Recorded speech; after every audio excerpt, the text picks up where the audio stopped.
Yeah.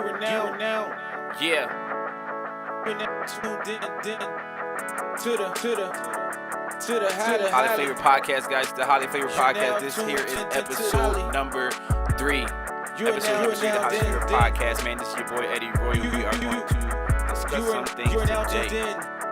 You are now tuned in to the Holly Flavor Podcast. All right, guys. How is it going here on this beautiful Tuesday? This is the Holly Flavor Podcast, episode 3. I am your host, Eddie Royal, and we are live here. So today we are going to get into a few topics that's been going on the past week since the last episode, continuation of some of the issues that have been going on from the last episode, and we're going to get into, some news that's entertaining, some of it's tiring, some of it's sad. So we'll go through all of those things and we'll move it from there. For the people who want to send me things and the people who want to send music, especially if you're independent artists, my email is eddieroyalmusic@gmail.com. I've seen a few people asking me on the live feed on the Facebook and the Instagram. It is eddieroyalmusic@gmail.com. So just send that music in if you would like to send me music. Projects only, please. They have to be on major streaming platforms: Spotify, Apple, Tidal, etc. No SoundCloud links, no DatPiff links, no My Mixtape links. I am not going to review them. I'm not going to talk about them. We're looking for things on major platforms only at the moment, but just because it makes more sense for me and it's easier for other people to access and listen to you as well. So that's for you independent artists who would like to talk about it. So let's move on as we're going through this podcast, guys. We're going to talk about one of the hottest topics, of course, that has been going on for the past week. Nicki Minaj and Cardi B are still beefing. They were at an event, New York Fashion Week or weekend, and Cardi B got a little ratchet. I mean, now, I don't use that in a term to discredit her because that's what we have grown to love Cardi for so far. We have grown to love her for her ratchet-like behavior and, even in her music and things like that. It's just that, in my opinion, at an event like such, it's like you have to know when to be that kind of person. You have to know when to be ratchet, so to speak. You have to know when to let your hair down, in a sense, and be that type of person. Now, the situation on hand was from Cardi saying that Nicki Minaj liked something on social media that was in reference to her child,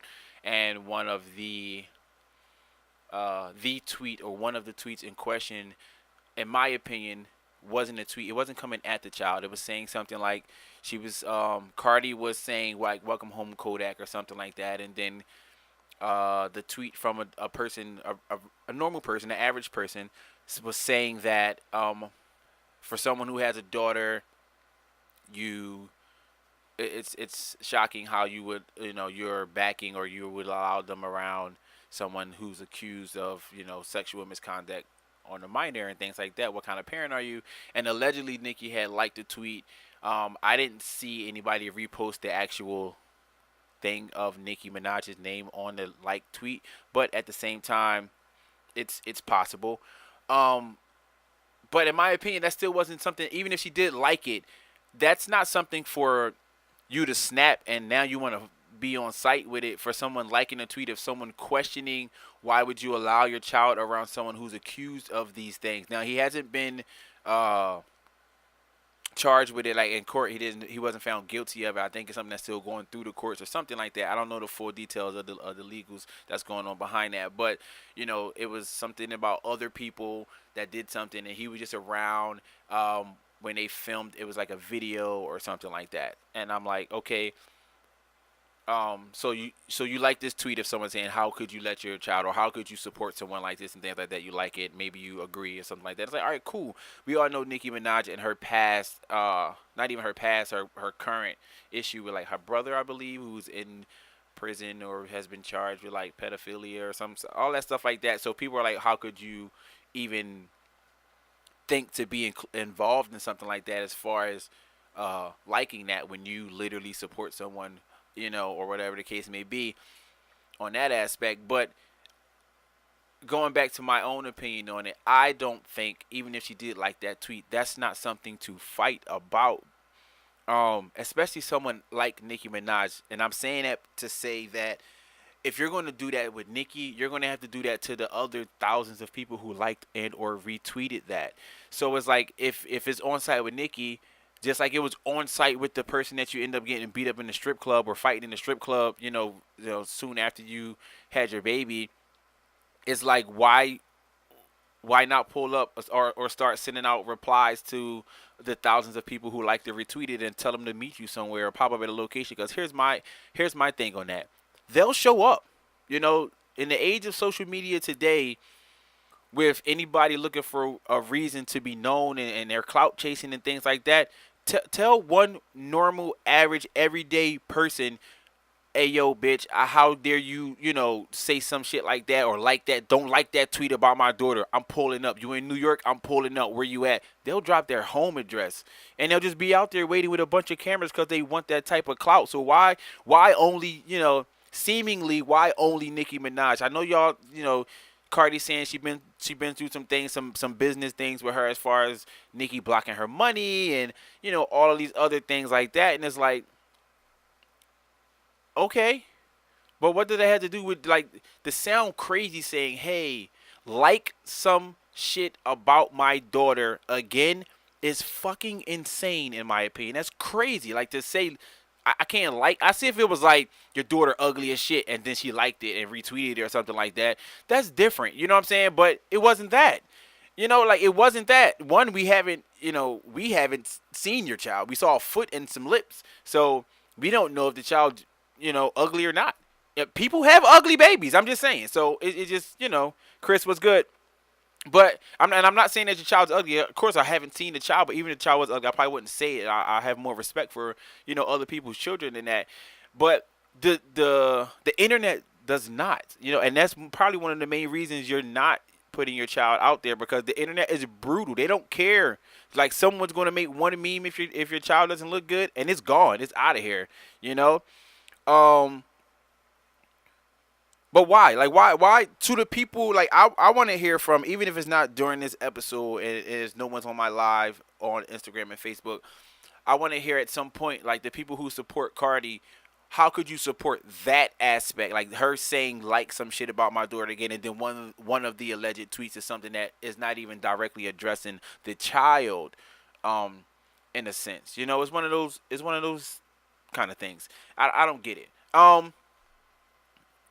Well, like, how do you feel like that? Like, whose side are you on now? If you were on one side, if you were on Cardi's side, did you switch over to Nicki's side? Because that's crazy. If you were on Cardi's side, are you still on Cardi's side? If you were on Nicki's side, are you on Cardi's side now because she pulled up and she was about the shits? Like, it's one of those. It's one of, like, who loses the most in this situation? Does Cardi start losing money now? Any potential endorsements that probably was waiting in a win for her, and people just watching her a little more closely, trying to say, like, all right, I need to do a couple more events and see what her visibility is like after having a child, to see if I want to jump in bed with her business wise. Did she miss that type of opportunity now? Like, could she have blown that, being ratchet at a huge event in a dress that looked like it cost a lot of money, even if she didn't pay for it? That designer who donated that dress for her to wear for that publicity now is name or business is stained by her actions. If she didn't pay, if it was a free dress, because a lot of entertainers get free clothing to wear. So when people ask what are you wearing, you just say the name. That's publicity. Like, did she blow those types of opportunities and things like that? Is it gone? Like, and like, what's the potential loss here for both sides? I mean, with everything that's going on, Nicki Minaj is coming out of the fire, so to speak, with, like, ranting about her album and not being happy that she's number one and all that stuff like that and going on. But now, with her and Queen Radio, and she's going through these things, she's making a little transition, so to speak.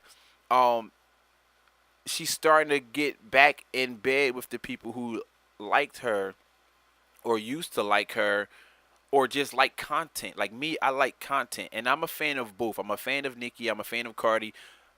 Music wise, I've never been a fan of Cardi B's antics outside of music, but her music, I like it. At least most of her current music, I enjoy the music.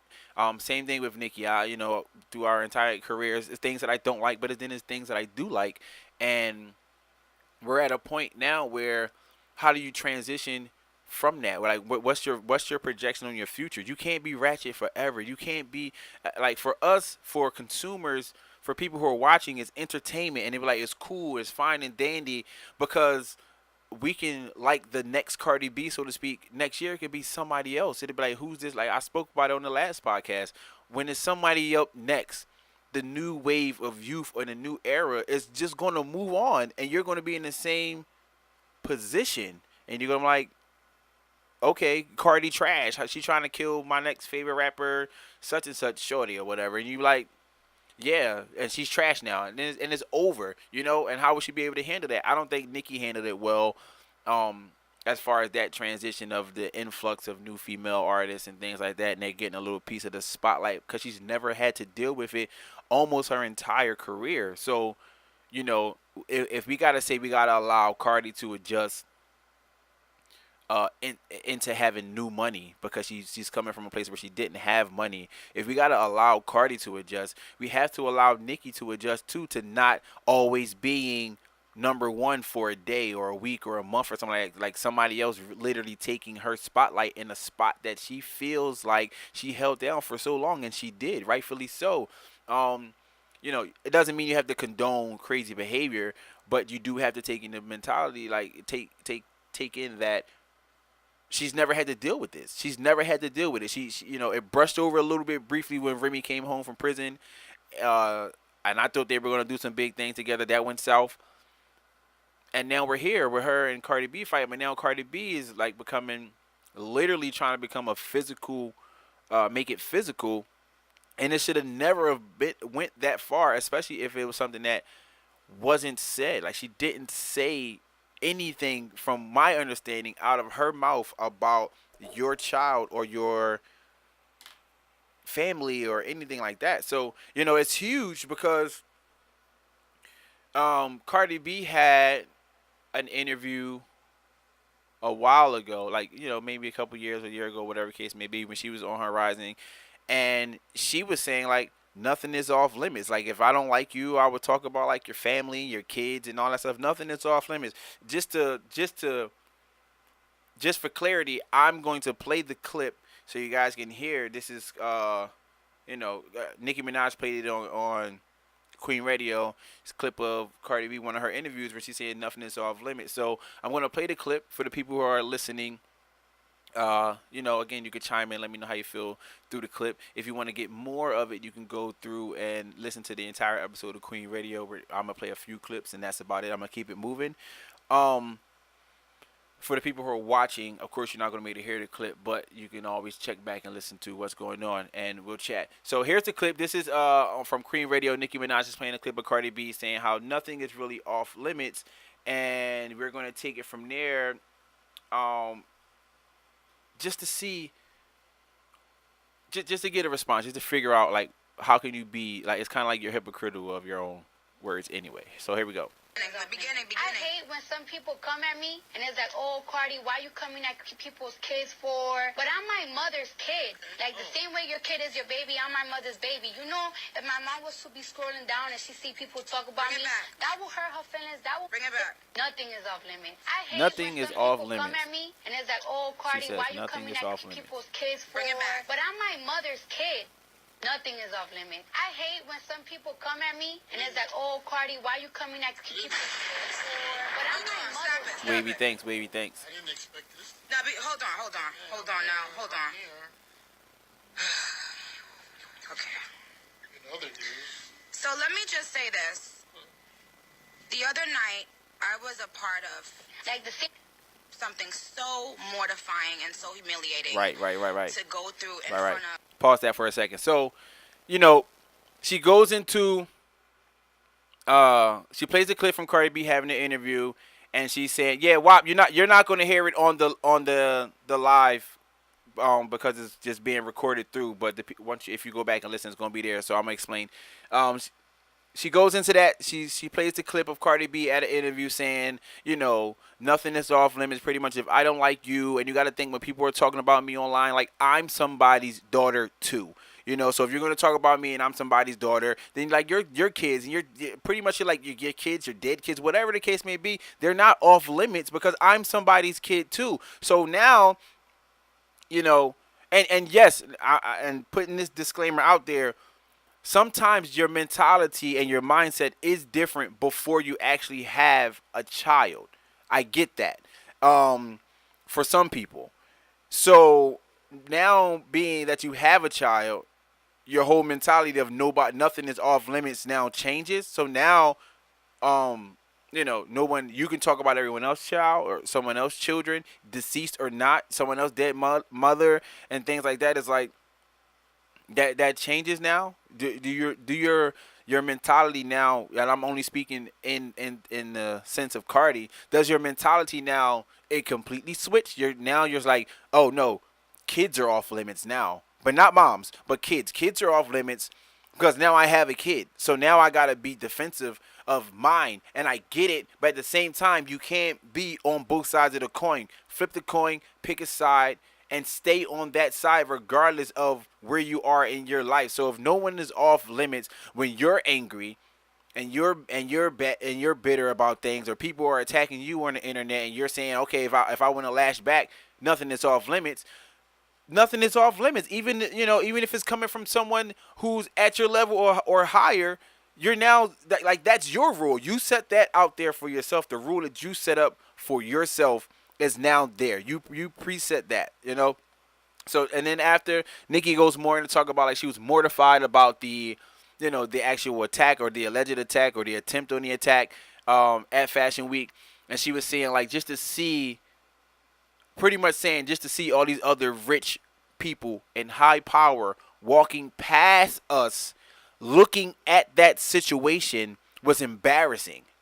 And it's like, I get it. I get it. I literally get that because Nicki Minaj was backed and probably is still backed. I don't know who her sponsors are, endorsers, and where her money is coming from outside of music.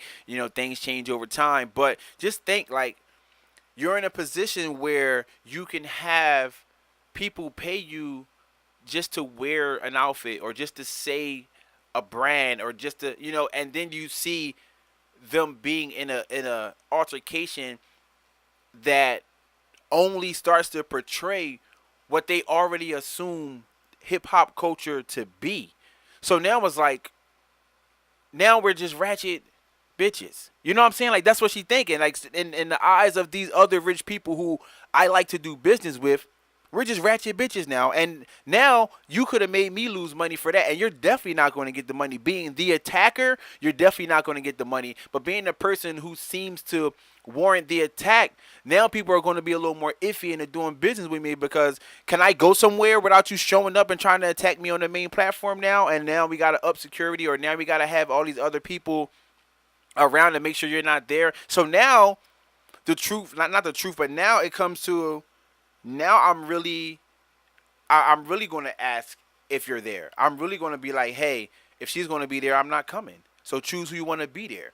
Choose who you want to be in attendance of your event.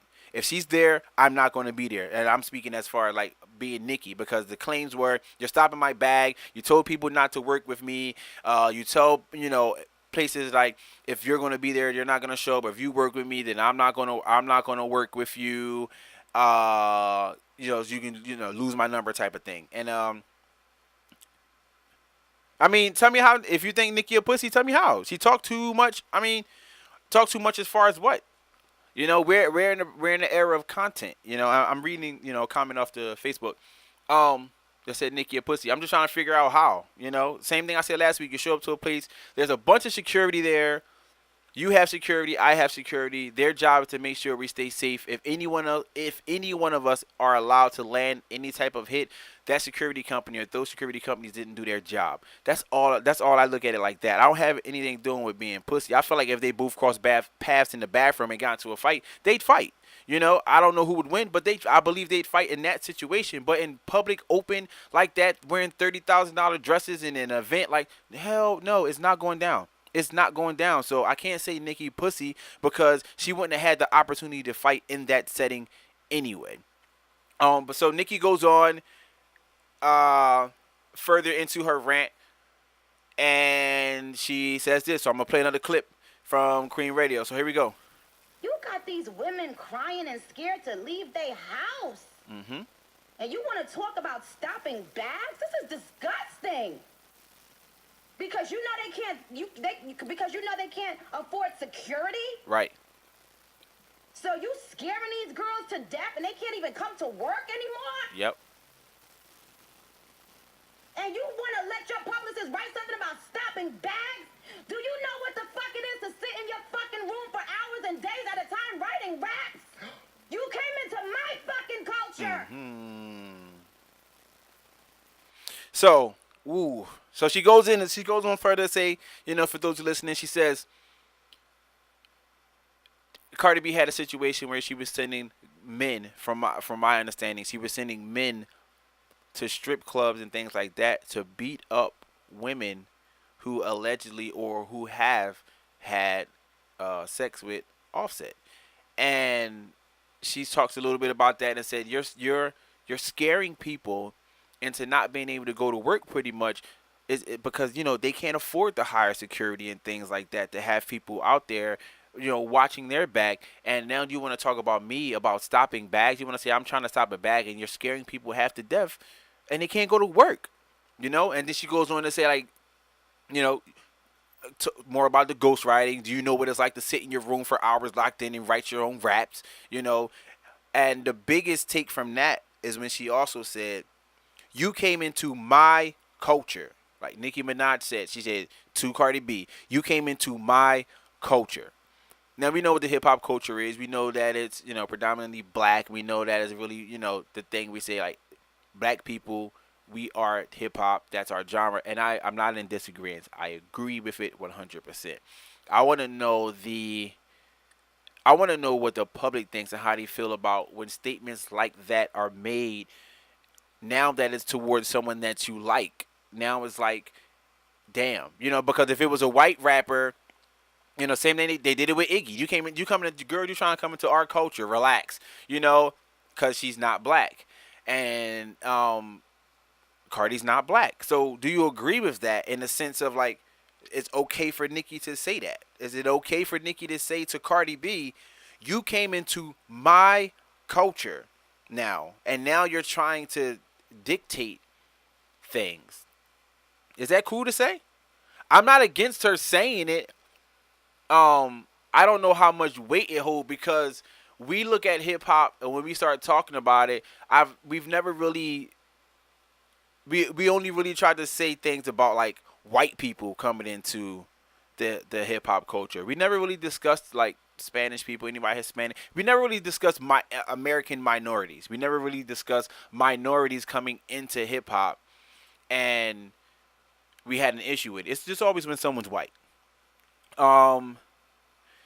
So does she have any?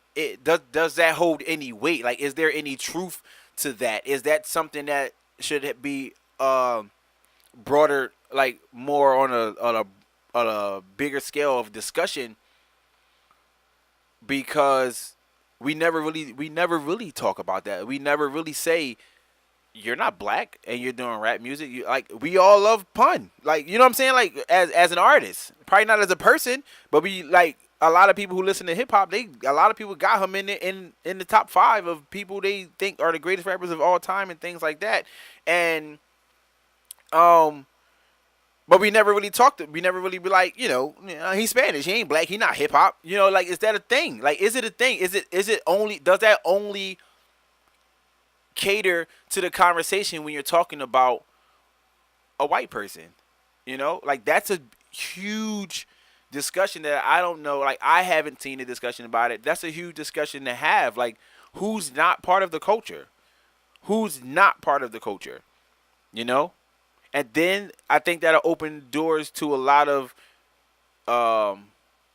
bigger conversations as well to, all right, if we're gonna keep out, if we're gonna keep this type of people out, you know, like then where do we go from there? Like, who are we keeping out? Who are we letting in? Why can't they be part of the culture?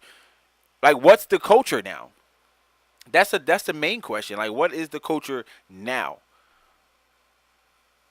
So that was a huge statement from her made on her show, saying that Cardi B is, she came into my culture, saying like, you're really not part of the culture, you just came into it. Like, you're a guest here, pretty much. You know? Yeah, it's a lot. It's a lot. She goes on. I'm gonna play one more little clip. This is the end. This is my last clip on this from Nicki, and then we'll talk a little bit more, and then we'll keep it going. You're angry and you're sad, and this is not funny, and this is not about attacking. This is about get this woman some fucking help. Get her some This help. woman is at the best stage in her career, and she's out here throwing bottles and throwing shoes? Can't Who disagree. the fuck is gonna give her a fucking intervention? Get the fuck out of here with this bullshit. You niggas don't care until somebody's fucking dead. Mm-hmm. You niggas want somebody to fucking die until y'all stop. Mm-hmm. Until y'all stop this bullshit, laughing at this shit. This shit ain't fucking funny. You put your hands on certain people, you gonna die. Facts. Hard facts. Period. Hard facts. So she goes on. She says, you know, she digs into it. Like, get her some help. She felt like Cardi B needs an intervention. She says, you attack the wrong people. You attack the wrong person. At some point, you're going to die. And we all laugh. And, you know, social media and the entertainment news, we all sit back and we laugh and we share the memes and things like that. And then it's always messed up. Like she said, it's always fucked up till somebody dies. Then when somebody dies, we like, oh, shit, that's crazy. And that's truthful, especially now, the way social media is and the way things go on and how people act and portray themselves. It's like, it's all fine and dandy. Same thing, you know, we can even like tie in like 6ix9ine and things like that. It's funny as hell. The stuff we do is funny. The trolling's funny. But then if you would have died with him, like, damn. And some people would have like, he deserved it and this, that, and the third. And cool. Like, that, if you feel like that, okay. But no one deserves to lose their life for talking. That's how I feel. No one deserves to lose their life for running their mouth. And yes, you can piss off the wrong person and things like that, but at some point, someone has to show the restraint. So I feel like when it wants to become physical or death threats, it's like, dude, he only said or she only said. But now we get to this point and it's like, there are fans, there are hardcore fans out here who are almost willing to do anything for some of the artists that they've never met. So imagine Cardi B is in a regular fucking place and one of these hardcore ass barbs see her out there and fuck her up because she'll never see it coming. And vice versa. Someone who really fucks with Cardi B sees Nicki Minaj out somewhere and runs up on her and fucks her up real quick. Like, and we condone it. To us, it'll be funny. We'll see the video. We'll see the clips. We'll see the hospital video pictures or whatever the case may be. And we'll laugh the shit the fuck off. We'll see it on TMZ and we'll be like, damn, that's crazy. She got fucked up. And showing all the pictures of, you know, the hospital pictures and shit like that. Don't fuck with the barbs, all this shit. It's going to be fucking crazy. It's going to be, it's going to be insane. Because now, a lot of times when beef, and yeah, we only talk about two women and it might not ever go that deep. You know what I'm saying? Most of the time it's like when guys, especially in hip hop, go at it, someone gets hurt or dies and shooting and things like that. But you never know. Because there are, like, shit can happen to anybody. This shit can happen to anybody. You know what I'm saying? Like, Cardi B's allegedly a fucking, a blood, right? She's allegedly in the gang. So if she's in the gang and you have other gang members, there are other female gang members. You know what I'm saying? So it's like, if you're in a gang, and my assumption is, because I don't know how fucking gang organizations work, so I could be wrong, correct me if I'm wrong, but when you're in a gang and you're making so much money, I feel like you're taking some of that money and you're providing it to that gang culture, because that's like your family. Bug, what's good, bro? So if you're supplying that money in, they're going to protect their investment. You know, that's their investment. Like, one of our members are banking, and we got to make sure they continue to bank so we can continue to bank.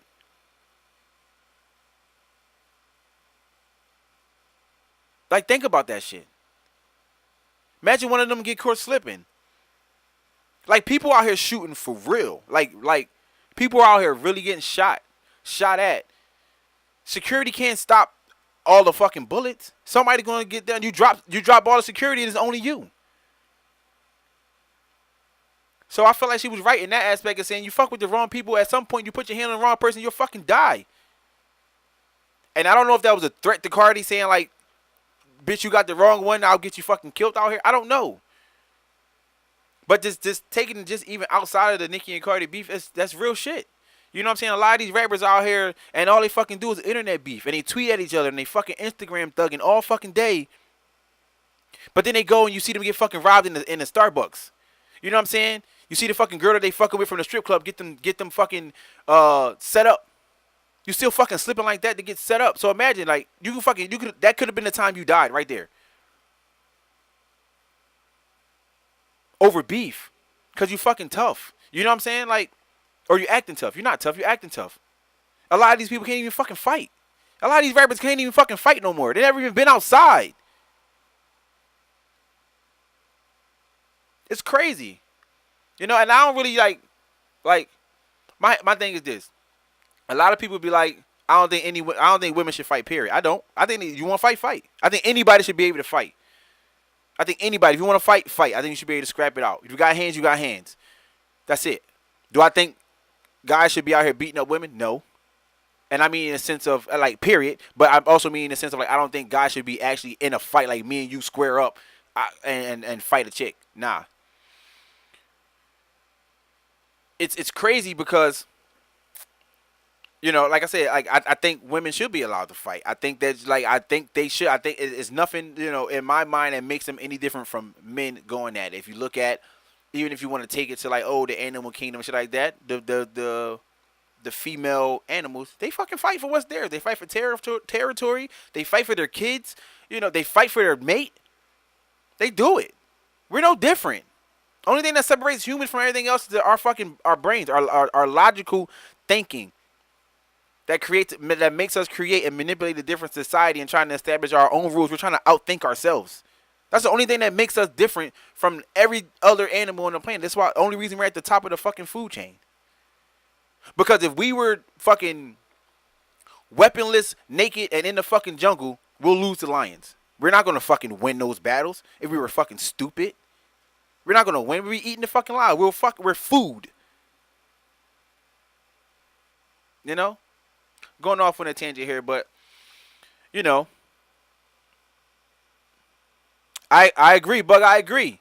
You know, and you know, for you to be getting that much money, why do you still acting that way? You're like, everybody say they still want the Cardi from the Bronx. Why? Like, why? She fucking eating now. She rich.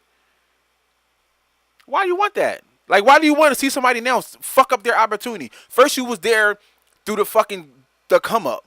And you was there through all that shit. Now you still want to see them be real? Quote unquote real? No, you don't. That's fucking, you're not really a fan. You're not really supporting. You want to see somebody throw all their shit away over a fucking liked tweet? Not even a fucking, I didn't even say it. You saying that I like some shit. You want to see them throw their whole fucking career away or throw away millions of dollars? That's dumb as shit. That's dumb. You're not really a fan. You're not a fan of that person. You're a fan of the fucking ignorance. You're a fan of the bullshit, the stereotypes behind what they think this culture is really about. Because it's not about that. Hip-hop is not about fucking beefing and fighting all the fucking time and trying to claim territory that's going to go to somebody else anyway. 10 years from now, it's going to be another fucking Nicki Minaj. 2 years from now, it's going to be another fucking Cardi. And the whole fucking world's going to move on. And we're going to sit down one day, we're going to be 50, 60, and be like, damn, remember that time these two old bitches was fucking fighting? They're going to be fucking Mary J and Faith Evans fighting over fucking potato salad at Diddy party or whatever the case may be. It's stupid. But we fucking champion that shit. We champion that shit. And I think that's one of the main reasons that now, in Cardi B's rise, that Nicki became corny to people because she's not ratchet. She's not entertaining outside of her music and the things that she do on her platform. She's not entertaining. She's not loving hip-hop savvy. You know, that's not her thing. That's not her world. So now Nicki's corny and Cardi's the next best thing. And I enjoy her music. I do. I just don't enjoy everything she do outside of that. I don't. I don't condone bullshit. I don't condone the ratchet shit. I don't condone all of that. You like to the parents, to the people out here with daughters, there's no way in hell you would be cool if your fucking daughter act anything like Cardi B.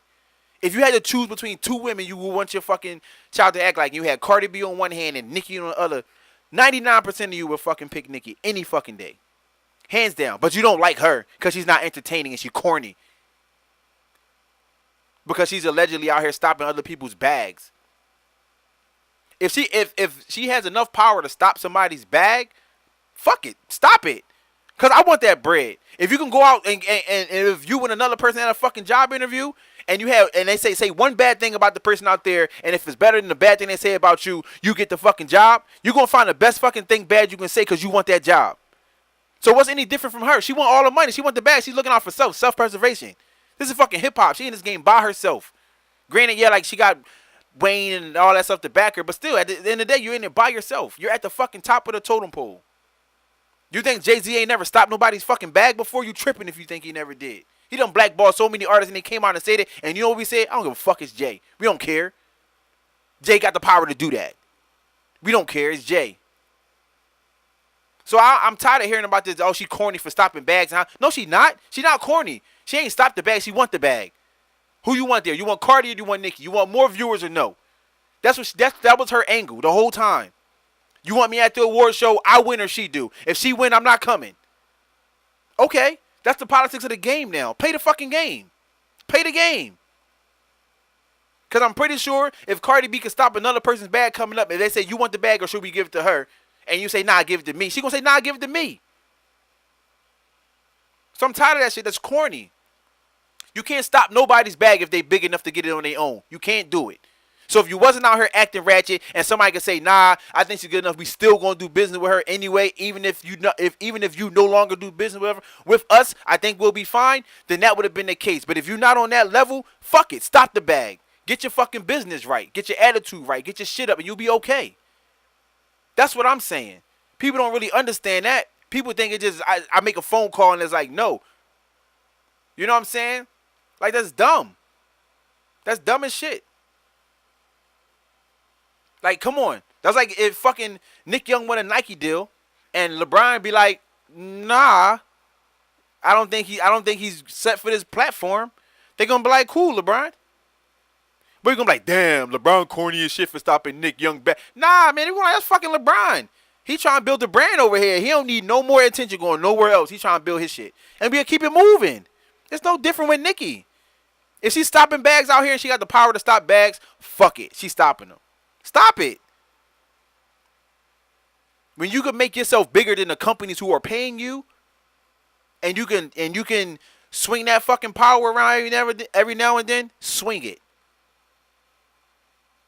Swing it. It is what it is. Like real shit. It happens on every level of business. The most powerful person or the person with the most money or whatever the case may be is always going to be the person that gets to call the shots. Until the company says, nah, we're going to do it anyway. We cool. If you no longer do business with us, okay. You think Nike gave a shit if the NFL called them and say, nah, don't, this Kaepernick thing, nah, B, it ain't flying. And Nike would have been like, nah, B, it is. Because they did. Why? Because we're Nike and we can do what we want. We'll take a hit. We're okay. We're still going to do business where we want to do business because we can do business here and still make money and be okay without you. You see what I'm saying? You can't stop a bag that is going to get there because the business actually wants you there. But a lot of these businesses don't want her there. They don't want Cardi there anyway. Just for something like that happened at Fashion Week. They don't want her there because she acts like that. Your attitude and your demeanor and the things that you do outside of your profession, so to speak, outside of music, it matters. You can't stop nobody's fucking bag if they got their shit together and the people still love you anyway. You go to bat for what's yours. So yeah, I'm tired of hearing that. I'm tired of hearing people saying Nicki stopping bags and that's corny. It's not corny. It's not corny. It's drug dealers that out here that kill motherfuckers for selling weed on their corner. You stopping his bag and now he dead. But we say, oh, that's just the game. That's the game. We chalk it up as the fucking game. This is the fucking industry. It's the entertainment industry. They call it the rap game for a reason. We're going to play it right. If I can stop your bag so I can get a bigger bag, I'm stopping it. If I got the power to do that, I'm doing it. I'm that type of person. Because my family comes first and I got to eat. You see what I'm saying? Especially if we're not working together. We supposed to be rivals. If I can stop your bag, that's the biggest fucking blow to a rival you can ever get. Stopping your bag. How about that? What's wrong? I don't see what's wrong with it. I don't understand what's wrong with it. If you think about it like that, we just think it's easy. Like she just called people who she's not even doing business with to stop a bag. Like she just called up some random designer, was like, don't do business with Cardi, or I'll never buy a dress from you, or you can never call me. And they'll be like, you've never worn any of our dresses ever. We're still going to rock with Cardi. And keep it moving. But if it's somebody who really mess with us and say, don't, like, they'll be like, okay, we've made millions with you over this time. I don't even know how much we can make with her, especially acting like that. We just won't do business. We'll move on to the next best thing when it come up. Okay, cool, Nicki. Talk to you tomorrow. See you at the conference. Like, whatever. It's not hard to imagine that. It's not hard to think about things like that. Again, Jay did it, and we kept it pushing. And we know he did it. We know he done stopped many rappers' bags and done blackballed them and used his weight and said, I'll never be on the cover of your magazine again if you put them in there. Or I'll never come up to your radio station again if I come up there. Or I'll never let you play my music again if you let them come up there, if you play their music. And it's happened. And we let it slide. We say, damn, Jay, that bull, that's crazy. He's stopping bags out here. And we commend that shit. But now when it's Nicki and Cardi, we don't commend it no more. We no longer commend it. Because women should always be for women and all that shit like that. Men should always be for fucking men. We got to stand up. We all should support each other, right? The fuck make women so different where they say they should have the strongest support base on the face of the fucking planet?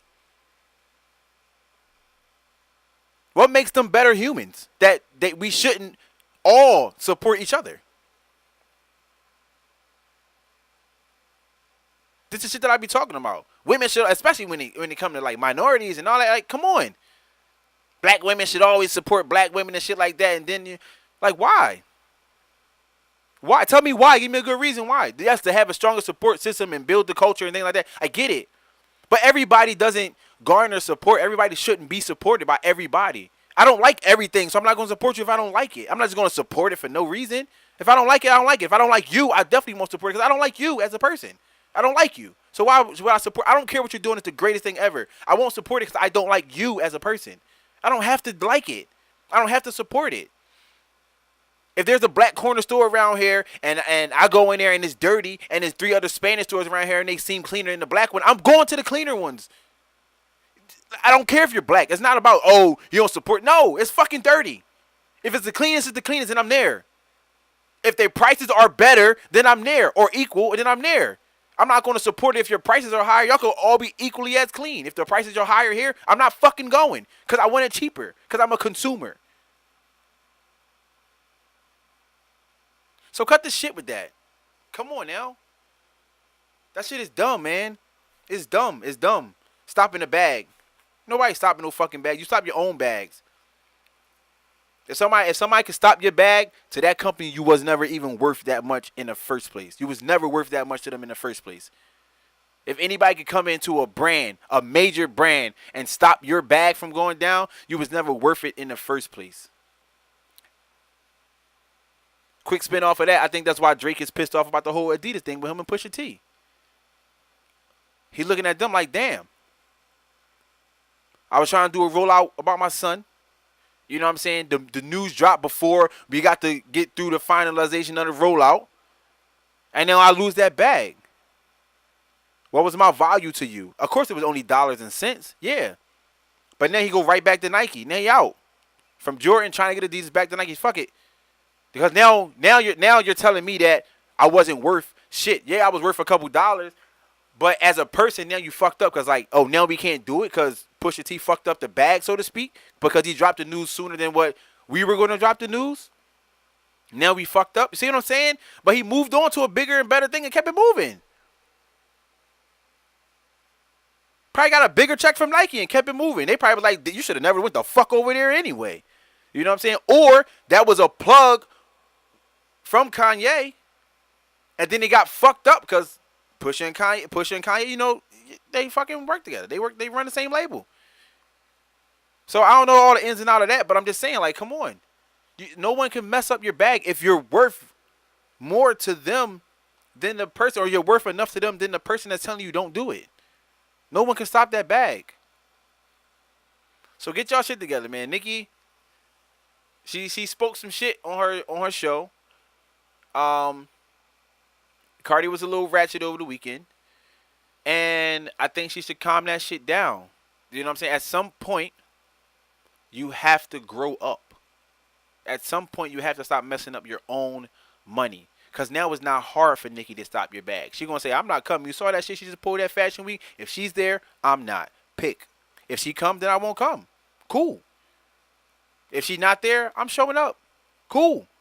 You see what I'm saying? You're stopping your own bags with being ratchet. You ready? Are you ready to go back to loving hip hop? Are you ready to go back? You ready to be a mainstay on that show? Because you left because you started getting enough money. You didn't need it anymore. Are you ready to go back to needing it? Because that shit right there was fucking loving hip hop prime fucking time. Prime time. Probably would have been the most viewed show if she was still on Loving Hip Hop. Cardi B attacks Nicki Fashion Week Loving Hip Hop special fucking edition. See what I'm saying? Our culture's being fucking dragged through the mud with dumb shit like that. It's stupid. But one day we do need to have the bigger conversation of who's allowed in the culture. Who is allowed in the culture? Is it all minorities okay to be in the culture, and we think it's fine to be only displeased when white people come in and do, you know, okay? Is that a thing? Are we only going to be okay with that? Or is hip-hop black? Is it black? Like, black people are going to say, yes, it's black. I don't mean, is it black? That wasn't created by black people. Yeah, I know it was created by, you know, by black people. I mean, as far as, is it black as far as, does it just stay there? Like, do we have to keep it in this closed, this vacuum of only black people can do hip-hop? Because we look at other genres and we think that only this race does this type of music. We look at rock music and there are some black rock bands and things like that, yes. But what I'm saying is when we look at it, we be like, oh, that's white people music. We look at country, same thing. A couple black country or acts and things like that, but we look and say, oh, that's white people music. You know what I'm saying? That's what we say. Like, culturally, we say that music is for them. This music is for them or made by them. And then we go to hip-hop and be like, it's black. But then we allow other people to get in as minority and we think it's cool. But as soon as a white person come in, a white rapper, we like, man, fuck that. Fuck white boy. Like, he just trying to, he a culture vulture and all this other shit like that. And we're like, damn. So who's allowed in, who's not allowed in? We're going to have that discussion at another time, or maybe I'll just live stream it and play it some other day or something like that. But let's move on from this shit. I've been on this way too long. I've been talking about this way too long. Way over half an hour. That's absurd. So, moving on from that, Nicki and Cardi beef over the weekend, and Nicki actually dropping some gems. Truth or not, you know, the interview was enough. But then we got, you know, Drake and Meek seemingly, you know, pieced everything up, called the truce. Drake brought Meek out, and I want to say it was DC, I believe. You know, performed his song, Dreams and Nightmares. Seemed excited. They shook hands, the buddy hug and things like that. What do we expect from that? What do we expect from this moving forward? I mean, the beef is there. They probably would no longer throw shots at each other. Cool. Are we looking at music? Are they going to drop an EP, a mixtape together or something? Do we expect that? A song? A couple loosies here and there? Is, Meek in album mode, and you know, every album he always had that one, you know, the Drake feature, pretty much help him get a couple extra streams. And what do we think about that? Like, how do we feel? Is it gonna be? Where are they going with this?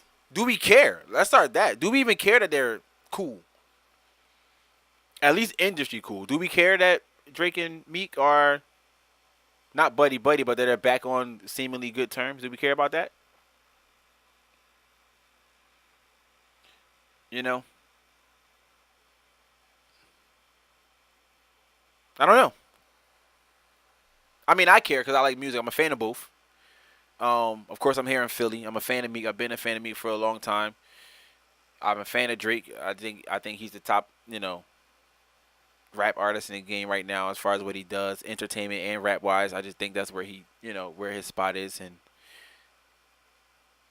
but I do enjoy when they do songs together, and I think they mesh well on tracks together, and I would appreciate a project from them too. So if that's something that's coming, then I'm excited. If they announce that a Meek and Drake project is coming, I don't care if it's 4 or 5 songs. If it's coming as a collective, I'll be excited. Honestly, I think they fit in their two respective pockets well as far as where they stand on a level where they are in hip hop. Meek on the street side, he's at the top of the game. On the street side, as far as artistry, maybe like under Ross or something like that. But I mean like of the younger ilk. And then Drake just sits at the top of the game, period. But he's not street, so he's the hip hop / pop / he can make the good tracks and things like that, and he keeps going. For people on my IG live, it's gonna stop in like 15 seconds. I'm just gonna start it right back up. I mean, do y'all care about that? I prefer if they would have did it in Philly. That would have been cool. But the fact that they did it was like, how is that impactful to the industry? Like, how is that impactful to that? Like, do we think that it's a good thing for the industry to get them two back up and running? Or do we feel like the beef kind of kept a little bit of competitiveness in the game? Because that's important too, to keep the competition alive in hip hop. It doesn't always have to be violent, but the musical competition always has to be there. If it's not there, I don't know if I enjoy hip hop as much. Because we went through a time where we had a lot of good music, but we were like, something's missing. Something's missing. And it was always because we didn't have anybody going at it. We didn't have any lyrical warfare. We didn't have two people going back and forth over songs. It doesn't always have to, it doesn't always have to resort to violence and, when I see you was on site. But the music is always enjoyable, and we need that. We need that every year, all year. Someone needs to be rap beefing, in my opinion. Someone needs to be rap beefing at all times. And just, going off of that, we're still in the midst of the Eminem / is Joe Budden going to answer beef and all that stuff like that. And I'm going to tie all of these things in together, one lump of a category, so to speak, is that Joe Budden's new show on Revolt dropped. State of the Culture, first episode. And pretty much Remy Ma said Joe to his face that he didn't want that smoke, that he was pussy, pretty much, just like that. Like, you're scared of him. She said, I think you're scared of him, and that's why you don't want no smoke, and that's why that's why you haven't done a track back. Now, in Joe's defense, yeah, the shots at him were kind of light. Yes, they were light. Wasn't nothing crazy. Wasn't nothing all over the top and, really digging into his life. Quick jabs, in and out back to your corner. But now they both, I think, are well calculated, because if M drops a full diss now just to pull Joe Budden in, Joe Budden still has time to write. Joe Budden still has time to formulate a rap. Then he gets time to respond to something. But if Joe Budden drops first, or not first, if Joe Budden drops his response to 2 bars, 4 bars, or whatever it was, now Eminem has time to formulate and calculate a new diss. So I think now it's just a cat and mouse game. Like, if you drop something, now I can listen to that, picking pieces and talk about things that you said and blah, blah, blah, and then formulate a track, and boom, here's my response to your diss. Now I'm going to break down all that. Because then now somebody's going to come back and listen to your diss and then come back and respond to that and then keep it going. And how long can we talk about each other? You know what I'm saying? And I think that Eminem has a lot more to talk about than Joe Budden musically. So I think Joe can snap. And I think that would be his leg up. You know, I think that would be his upper hand, is that your career is way longer than mine, more successful. You had way more pitfalls. You had way more criticism throughout your career, and I can hit on all that.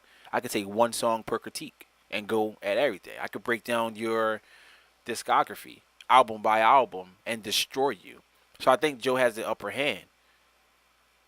You know, from our outside looking in, Eminem only really has your career musically wasn't that great. Your career musically will never have ever been anywhere near mine with my help or without my help. So those things like that are normal. So I feel like Joe would win on a sheer sense of M doesn't really have that much to talk about. Joe's successful now in his life after rap. You can't really talk about that. What I'm going to say, your Spotify bag is smaller than my music career. Of course it is. That's nothing big. We're not going to ooh and over that. You're doing great. Joe's doing great. I just think he'll win on the shit. I don't think Joe can out rap Eminem. I don't think he can out rap him. But I think he can find more content and things to talk about to hit Eminem in places that no one has ever dared to go at, and the fact that you were signed to him, you know a little bit more ins and out. So I think that's where he'll win. Same thing with the Drake and Pusha T beef. I feel like W Freestyle was a better track. I felt like it was more lyrical and things like that than Pusha T's. But I feel like Pusha T's, the impact of his track was what made everybody like, oh shit, he killed him. You know what I'm saying? It's a difference to me. And they both were good. But I feel like that's what made us say Pusha won, because the impact and what he said and how hard it hit. And a lot of people didn't know these things on the scenes. A lot of people didn't know about the child, but a lot of people did. A lot of people saw the alleged, all the things that were going on before this drop. They were like, oh, okay, well, it's confirmed. Now it was just confirmation for them. But I don't know. Like, do you guys think Joe Budden is actually scared of him? I don't think he is. But I mean, he was a little, turned up on his podcast when he talked about it. I don't think he's scared, but I do think he's waiting for an additional, some additional things to go off of to see how deep Eminem actually wants to go with this beef. I think that's the main thing. Like, I don't want to get super disrespectful if you're not going to get super disrespectful. You know what I'm saying? Like, if you're not going to start talking about, like, breaking down shit and critiquing and all this other stuff and money and blah, blah, blah, I don't think Joe would go that far. Like, I think if Eminem comes back and it's something that's light and it's not really too personal, Joe would come back with the same response. Nigga, that wasn't shit. Like, come with something harder. He going to keep saying come with something harder over and over and over again until it's some shit that strike a nerve. And I don't think too many things are really going to strike a nerve with Joe, because everything we can talk about are things he's been saying about himself his whole career since retirement. So it's one of those things. He's 8 Miling himself every day on this podcast. So I don't think it's really going to be nothing that that M could say too much. One diss track and M has to be done. And if Joe comes back with 55 diss tracks after that, M automatically lost, because we're going to be, Joe just kept killing him and M never said nothing again. There's not a lot to say. And I fuck with Joe heavy. Love his music. Love everything he's doing in his media career. State of the Culture, I'm a little iffy on. First episode was a little rocky for me. I'm not really, I'm not pulled in yet. I'm not there yet as far as fandom. I think a couple things need to, I'm not with the commercial breaks and all that. Like, I'm not used to that from Joe. I got to get used to that. They jump from topics really, really fast. I'm not used to that to Joe. That's why I like his podcast, because they just go until they're finished. They talk about the content until it's done. And thank you. I'll be putting out more music soon. I'm actually working on a project now, so thank you. I'm glad you enjoy it. But yeah, I like everything that Joe's doing, and State of the Culture. It hasn't hit me yet. I'm still trying to warm up to Remy being on a platform like that, hosting and talking. I've seen Jinx do some things before. He's cool. I've seen Scotty Beam do some things. She's cool. I think Remy brings, she brings some new energy, and I like the fact that she seems genuine in her context when she's talking. She's like, she talks like she doesn't care if you care about her opinion. Her opinion is her opinion, and she's going to stick with her guns till the end. And she normally explains herself very well. So I like that aspect. I probably would have liked the show better if it was pretty much almost set up like how they had Everyday Struggle. To be honest, it should have been. I feel like, and I'm not taking nothing away from any of the other co-hosts, but I feel like it should have been Joe, Remy, and a moderator. I think it should have been that route, so that way, because her views are very strong, and some of them might be the same as Joe's, but a lot of them were contesting some of the things that he said. And she was Adams, she was challenging him to give better response, or challenging him to give a response. And I think with the time restriction of the show and the structure of the show and the things that are going on, I feel like that it would have been better if it was just them two, because they would have more time to elaborate. They can't hit too many topics. They can't hit too many topics in that setting, which is kind of upsetting, because I would like to see them go deeper into things and not just coming back from a commercial break.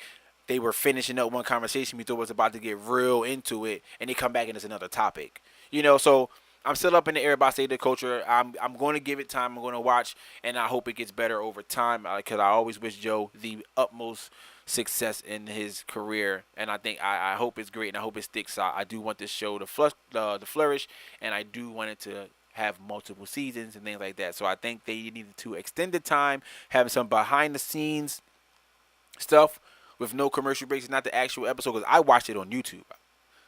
And you know, every time a commercial coming up, he hit us with the talk show thing. Coming back on the other side after the commercial, we're going to talk some more. And I was like, shit, I'm not going to like this. I already knew. First time he did, I said, fuck it, I'm not going to like it. So it's just okay for me. For me, State of the Culture is okay, but I hope it does well. I don't know. Still up in the air about it. Way up in the air. But, yeah. One thing they did talk about that I want to talk about, too. I mean, they talked about everything. They touched on some of the topics I spoke on. But they also talked about Kanye West apologizing on a Chicago radio station, saying, he apologized for how he offended people with his comment about slavery, about if you were a slave, like it's because you wanted to be, or something like that. And a lot of people didn't take that too well, because it was almost like an apology. I'm apologizing for how you feel. I'm not apologizing for what I said. And that's how they looked at it. I'm apologizing that it made you feel this way. The crazy thing about it is sometimes I do that too. Like, I apologize for things like that sometimes, because sometimes you're not really apologetic for what you said. I'm not saying what he said wasn't crazy. Nah, that shit was fucking bizarre. But what I'm saying is, if you're true to how you feel about what you said, then yeah, I apologize for how it made you feel. I apologize for insulting you or offending you. I apologize for that. But not for what I said. People were in uproar over that. I'm not in uproar. I'm already, fucked up over the comment itself. You gotta stop giving Kanye so much energy, man. Y'all gotta stop giving him so much of your time. Because for everybody who said that I'm never supporting Kanye again and I'm not listening to shit he do, you were right on Friday morning at 6 a.m. after you done listened to the Ye album drop and saying how trash it was. You gave him some streams. Even if you listened just to say it was trash, you're helping him out. That's support. Streaming is support. You shouldn't have listened.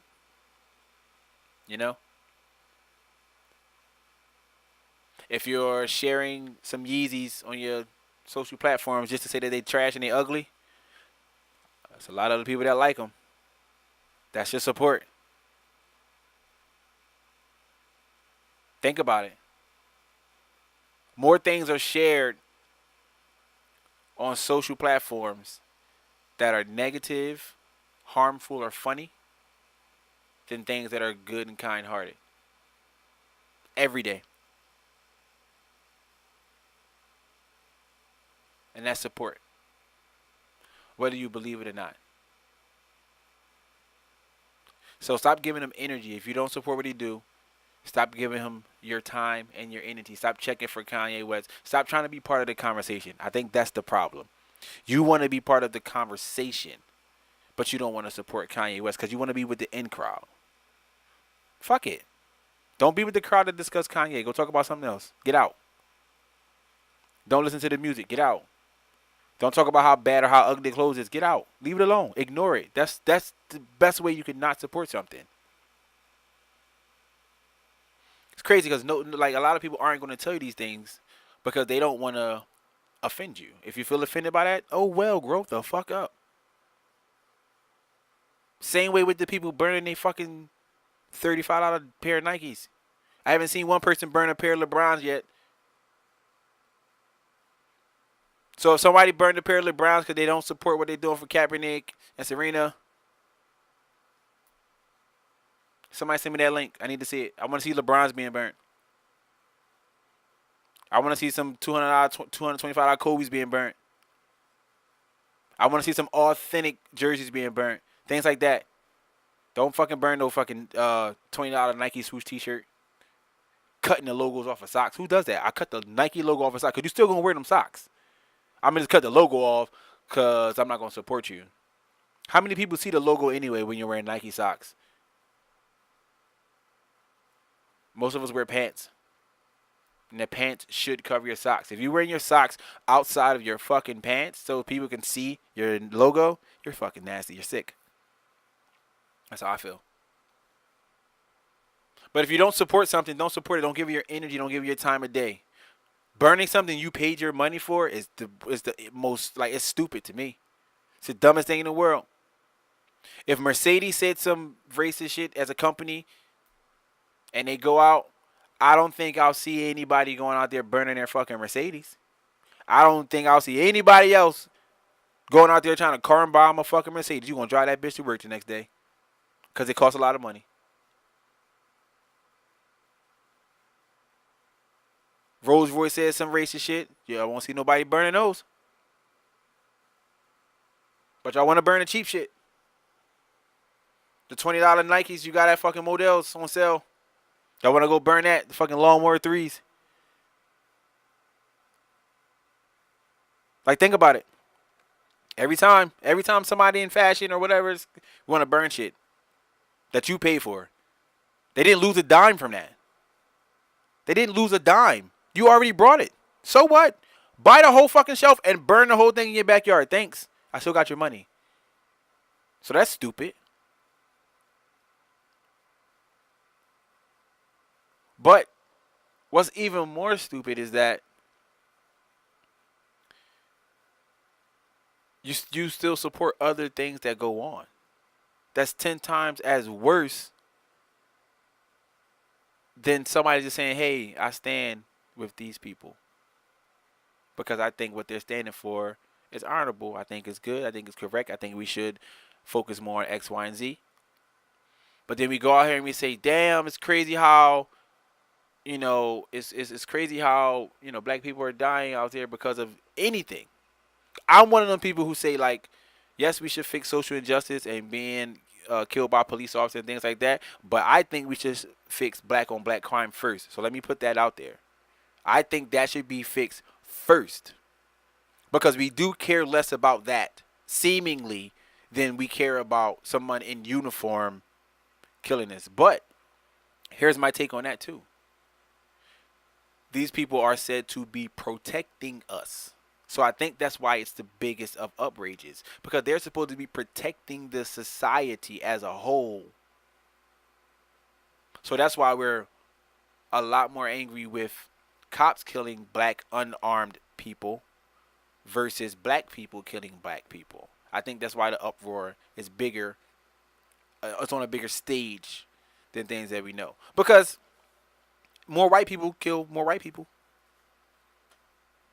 That's fact. But they're the majority. So the percentage, because we always go off percentage. We don't go off numbers, we go off percentages. The percentages are lower, seemingly, because they're the majority. Our percentages are higher because we're the minority. But the percentage makes a huge difference. because as our numbers go up, if we stop killing each other, if the numbers go up and the percentage stays the same, now we're killing. If we had the same amount of people in America as white people, now we're really killing ourselves at a super alarming rate. You understand? Again, went off on a tangent, but you know,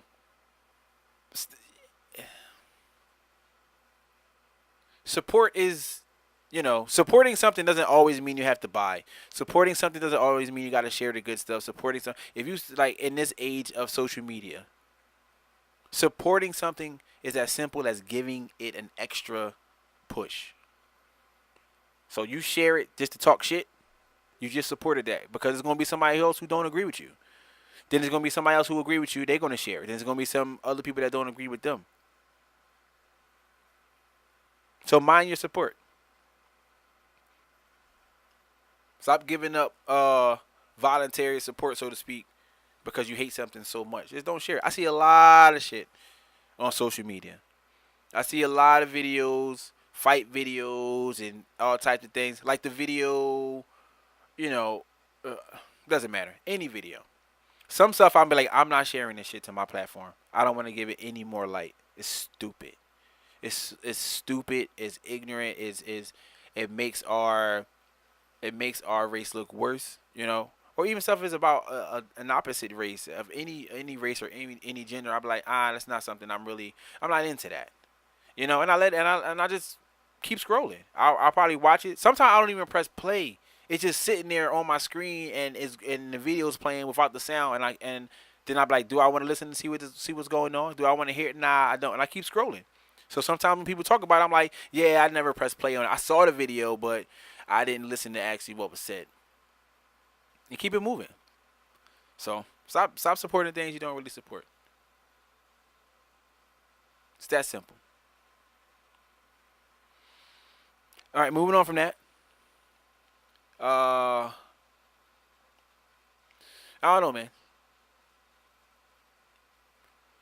Been off on a couple rants this episode. Let's talk about Post Malone real quick, then we're going to get up out of here. Post Malone is brief. He was in a car accident, bad car accident. And, man, somebody don't like him upstairs. But then they like him. I think they be thinking about it. But he was in a car accident, and it's funny because then you're in a car accident, and then when you come out, your next purchase is a bigger Rolls Royce. You just got a bigger car. Like, Dad, I was in an accident. I had this car. I was in that. I'm gonna get a bigger one. I'm gonna get one that's better. So next time if I get another accident, I won't get hurt as much because it's a bigger one. So that's funny. I just found that to be funny. Nothing really too much to dig into there. I just found it was a little entertaining that he goes to get a crazy car accident and he wants to go buy a bigger car. I believe the car he was in was a Rolls Royce as well, so he just got a bigger, badder Rolls Royce to keep himself protected a little more next time he crash. And I'm not wishing that on him. I hope he never gets in another car accident for the rest of his life. I hope I never get in a car accident again the rest of my life.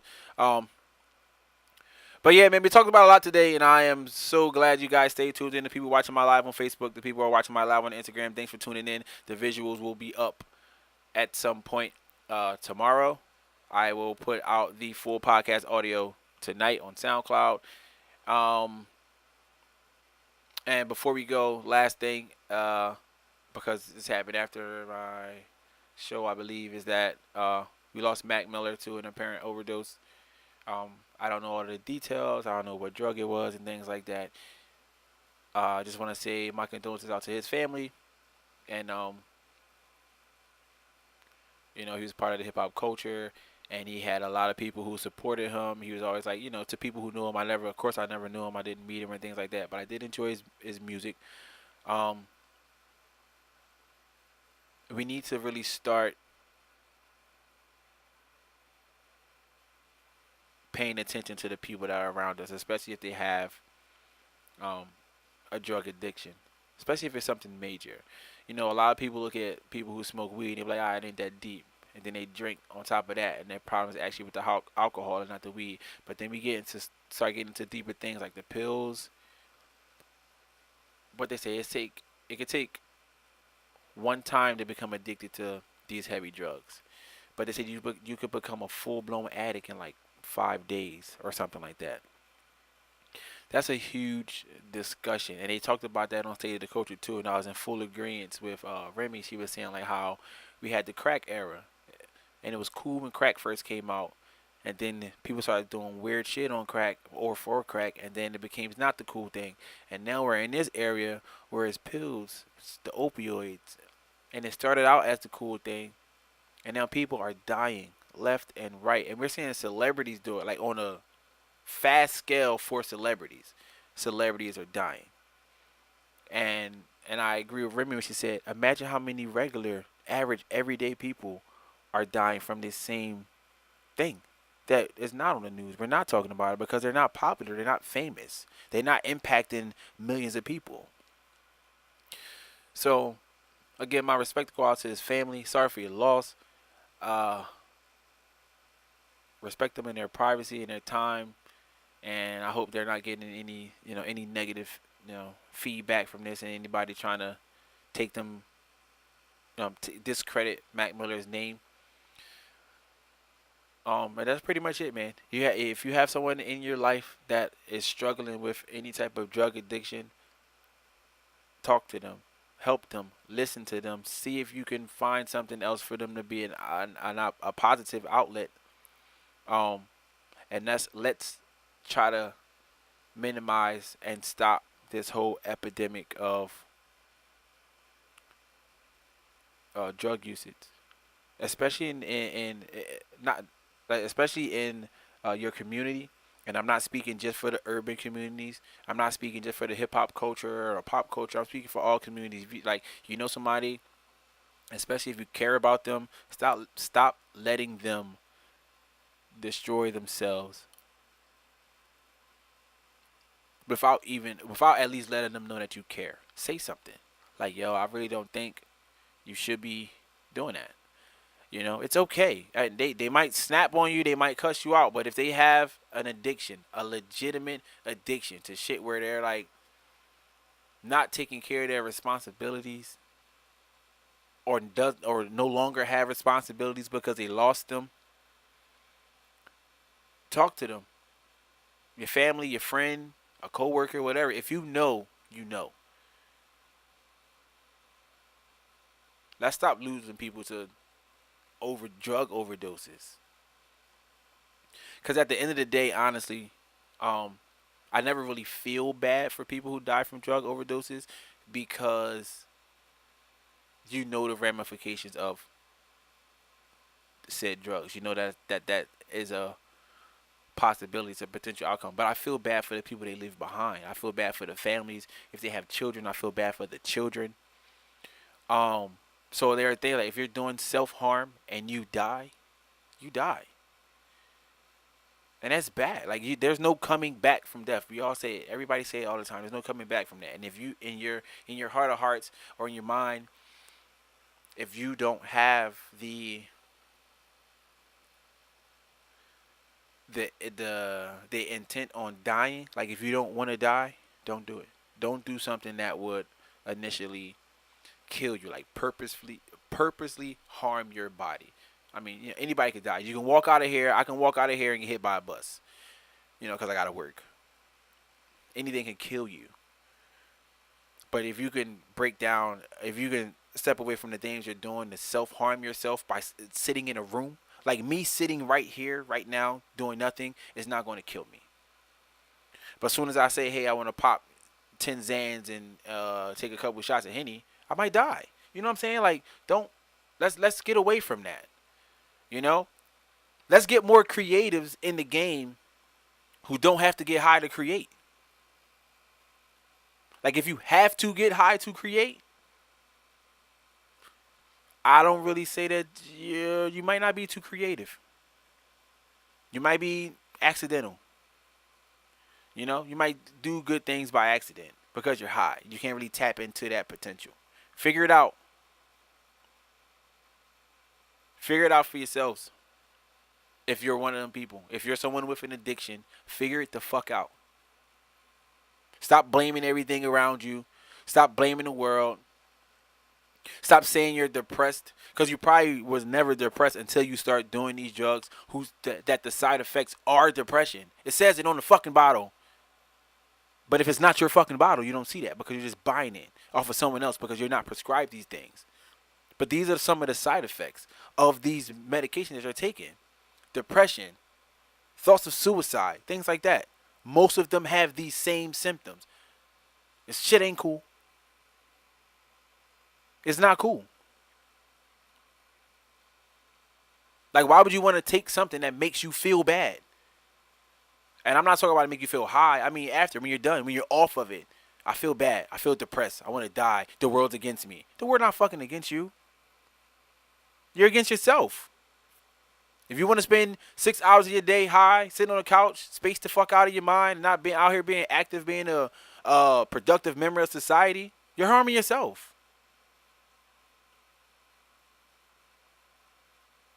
Like, come on.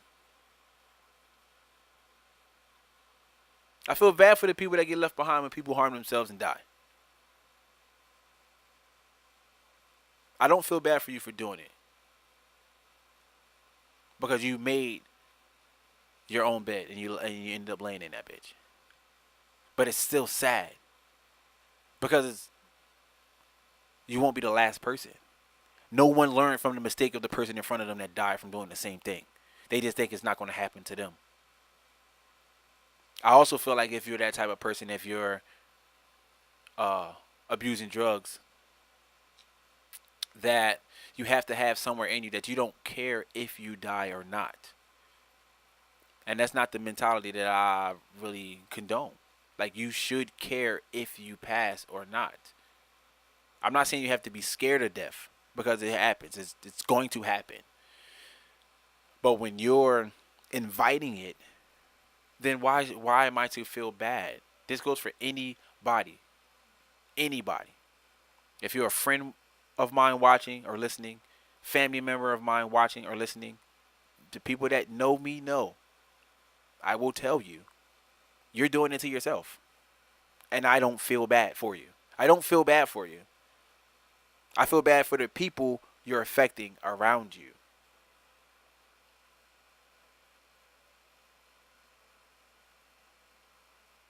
Think about that shit. If you're a drug addict and you have kids, get the fuck out of here. Like an addict. Like putting a drug before your child. Shit like that. Get the fuck out of here. I don't feel bad for you. You're not fucking depressed. The world's not against you. You're making a conscious decision to do some shit because you want to feel a certain way for a short period of time to escape whatever it is you're trying to fucking escape. And you're harming other people around you. Get the fuck out of here.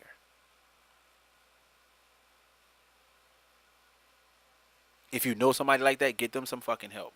Tell them about themselves. Sometimes people just do shit because no one's saying anything to them. No one's stopping them because you're scared of how they're going to feel about it. Nah, fuck that. People that know me, I'll tell you.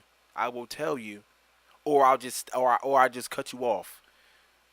If you don't want to listen to somebody and try to give you some help or try to give you some advice about simple shit like don't do drugs, cut them the fuck off.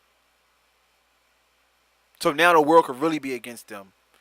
And don't feel guilty because they're going to do the things that they're doing with or without you being around. They're still going to be drug addicts or alcoholics, whatever the case may be. They're still going to do it with you there, with you not there. The world was against them when you were their friend.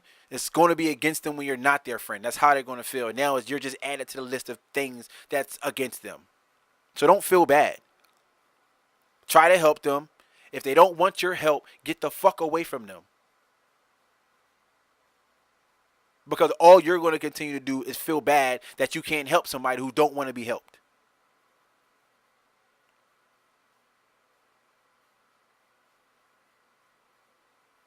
And that's some real shit. That's the problem with a lot of people. They always feel like you'll feel guilty. If I stop trying to help them, and then as soon as I step away and they die from an OD or something, then I'm going to feel guilty. It's my fault. No, it's not. They were doing this shit anyway. And now it's their time. Don't feel bad. Don't blame yourself. You can feel bad. You can feel bad because there was a friend, a colleague, or whatever. You can feel bad. Don't blame yourself. I tried to help. That's what I say. I tried to help. They turned my help down, and now they're in whatever situation that they're in. I ride that shit through life. I give you advice. You don't want to take it, and you go and do something else, completely opposite of the advice I gave, and something bad happens. I'd be like, well, I told you you could have did X, Y, and Z, but you chose not to do it, and now that happened. Let me feel bad by doing what I told you to do, and then it's getting fucked up. You see what I'm saying?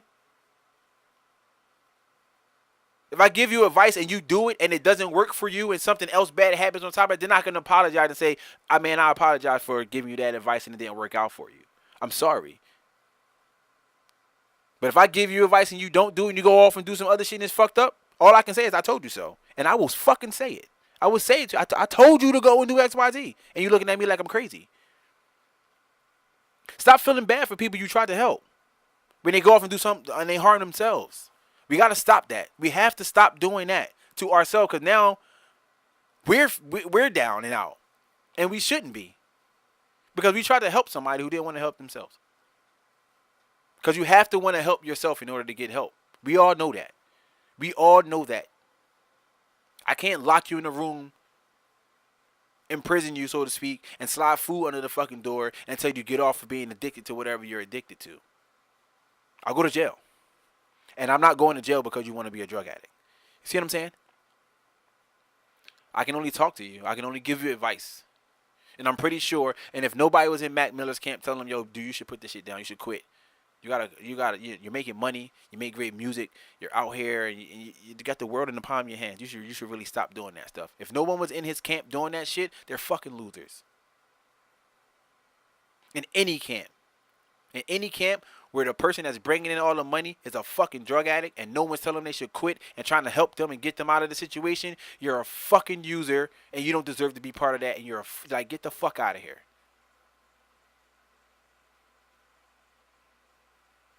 No fucking megastar should be a fucking drug addict. No superstar should be a fucking drug addict. No person making millions of dollars should be a fucking drug addict with a team of people around them supposed to be having their best interests at heart and is helping them to fucking fuel that addiction. You're only there for the fucking short term. You're not there for the long term. You're not there for the longevity of that person's life. You're just there for the money you can get now before you get fucking fired. You're a fucking loser. Get out of here. Not one fucking celebrity should die from a fucking drug overdose with a fucking security team. Or with friends and family around you who care. Or with a fucking manager who's making money off of you and want to make more money off of you. And they know you're a fucking drug addict. And they continue to let you be a drug addict. This whole fucking industry is stupid. People act so fucking stupid. Even being in that situation, you got to reevaluate your own. If you're the star and you're the addict and you look at the people around you and they allow you to continue to destroy yourself, get a new fucking team. You don't want help if you don't remove the fucking toxic from around you. You don't want help. I'm tired of hearing that too. I just was seeking help. I didn't know who to reach out to. There was nobody to reach out to. You put all these fucking idiots around you. Stop surrounding yourself with fucking idiots. Kick the shit, man. If you really want to stop doing drugs, you'll stop. Or the money will stop, or your life will stop. Pick one. It's stupid. Surround yourself with better people, man. And I didn't even mean to go off this long about this, but the shit hit home all the time when you see people fucking dying from drug overdoses and they fucking rich. You could be doing so many other things with your money. So many other things with your fucking time. And your team should be telling you that. Your team should be putting that in your head every fucking day. Get yourself a life coach, something. Your fucking record label. If you're in a label, they should have somebody. If they gotta have somebody show up to your fucking house every day to make sure you're not a fucking drug addict, they should pay somebody to do that shit. Protecting their interests. Cause they put $6 million, $10 million, $20 million in your pocket and you die and all that money now go to somebody else who can't make us no fucking music. Cause I done cut you the check and you will say that money go to your fucking daughter or your mom or whatever. Now I done lost $20 million. They don't fucking care either. And maybe some labels do. Maybe some labels do try to intervene. Maybe some labels do try to get you a rehab without it being public. Who fucking knows?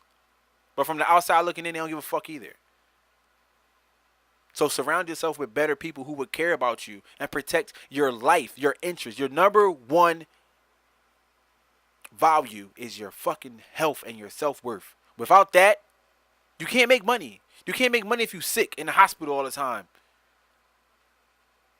You can't make too much money if you high all the time. Because you can't fucking get up to go to a meeting in the daytime. You can't take business calls in a clear state of mind. You can't make the good decisions that you need to make because you're fucking high.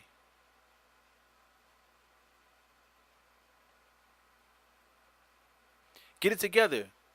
Tired of seeing people fucking dying from overdoses. From shit that's not yours at that. I see if you like, not even that, that's still bad, but at least if you prescribe something and it's an accidental overdose from something you were prescribed, that's fucked up. You're like, damn, then you feel bad because they didn't mean to do it. They were just taking what was prescribed to them by the doctor and they fucking died. But when you're buying somebody else's prescription and getting high and trying to see how high you can get before you got to go to the hospital, before you die, and you actually get too high and die, damn. I feel bad for everybody you left behind. But you called that on yourself. And I don't care if anybody is like feel like this is distasteful or anything like that. I'm not bashing any of the celebrities who passed away. I'm not bashing them. I just don't feel bad for them making a decision that ended up costing them their life because they had a choice not to make that decision. But I do feel bad for the people that they left behind. The family members, the kids. I even feel bad for the people that were making money with them. Because now that's a check that they lost. That you could have been someone's entire livelihood. You could have been their payday. They're hired to work for you, and now you're dead.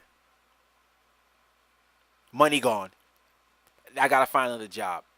And I don't think it's real easy to find another job in the entertainment industry of working with another artist on the come up without seeming like a fucking culture vulture or somebody just hopping on the bandwagon. So think about all that shit for anyone out there, anyone who's watching or listening. And if you're addicted to something, literally addicted to something that could possibly kill you, and you continue to do it when you die, just think about how many people you will affect when you're gone. Because everybody always like to say, the world is against me, nobody cares. But somebody got to pay for your fucking funeral. They cared enough to do that. Somebody got to take in your kids when you're dead. If it's not a family member, then they probably didn't care. But your children to go to some stranger, and then you're looking at it like, what? You're gone. It's selfish.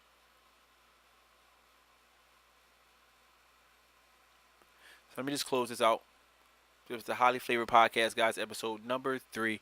Went pretty long today. A lot of tangents, but it is what it is. A lot of news that went on. Topics. Yeah, I'm just closing it out. Highly Flavored Episode 3, guys. This is your man, Eddie Royal. Tune in next week. Dropping every Tuesday. And I am gone.